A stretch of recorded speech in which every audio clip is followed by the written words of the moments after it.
Moi, je suis Pascale Lemaître, je suis responsable en ressources humaines et opérationnelles au Club des Boxeurs de Bordeaux et j'entame ma 11e année au club. Un sport durable, un sport propre, ouais, c'est important, d'autant plus que les patinoires n'ont pas toujours bonne presse auprès des mairies écologiques ou autres. Mais c'est vraiment donner du sens en fait à nos valeurs qui sont l'endurance, le combat, l'agressivité bien sûr dans le sport, mais surtout le fait de vouloir améliorer notre empreinte par rapport à la planète.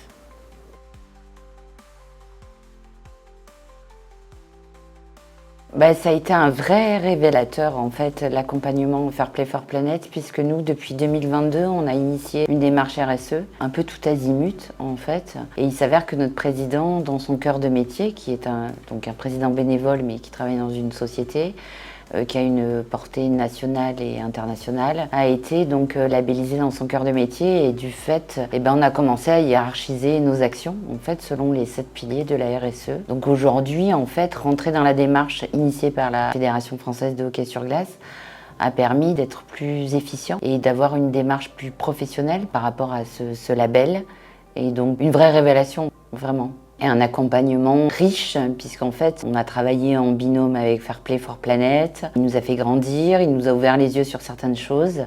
Et c'est comme ça qu'on a pu écrire notre politique justement RSE, qu'on va mettre en action depuis 2024 et jusqu'à 2027 pour la labellisation 3 étoiles, bien évidemment.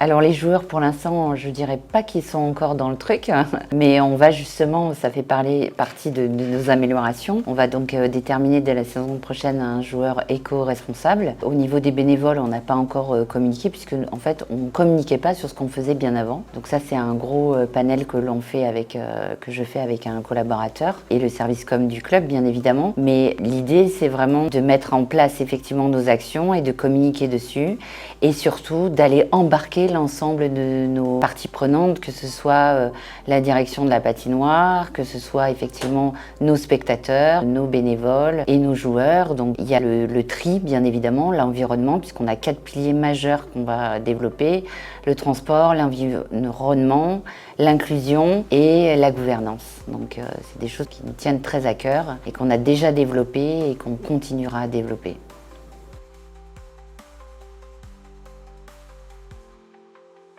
On dit souvent qu'une entreprise, dans 5 ans, si elle n'a pas pris le virage de la RSE, elle est morte. Et donc nous, on veut impérativement prendre ce virage et que ce soit vertueux, bien évidemment, auprès de toutes nos parties prenantes et surtout auprès de nos partenaires. Puisqu'en fait, cette année, sur les partenariats qu'on signe pour l'année 2025-2026, on a eu beaucoup de questionnements de nos partenaires, qu'ils soient fournisseurs, clients ou autres, en disant « Est-ce que vous avez une politique RSE ?» Et c'est avec un grand sourire que je dis « Oui, nous en avons une ».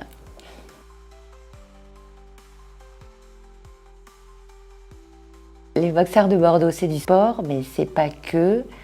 C'est aussi de l'inclusion, parce qu'en fait, 48% de nos spectateurs sont des femmes, donc c'est très important pour nous. C'est aussi de l'éthique, puisqu'on travaille beaucoup avec nos institutionnels et depuis plus de 10 ans, on a donc développé justement des relations éthiques et de loyauté. Mais c'est aussi notre ADN.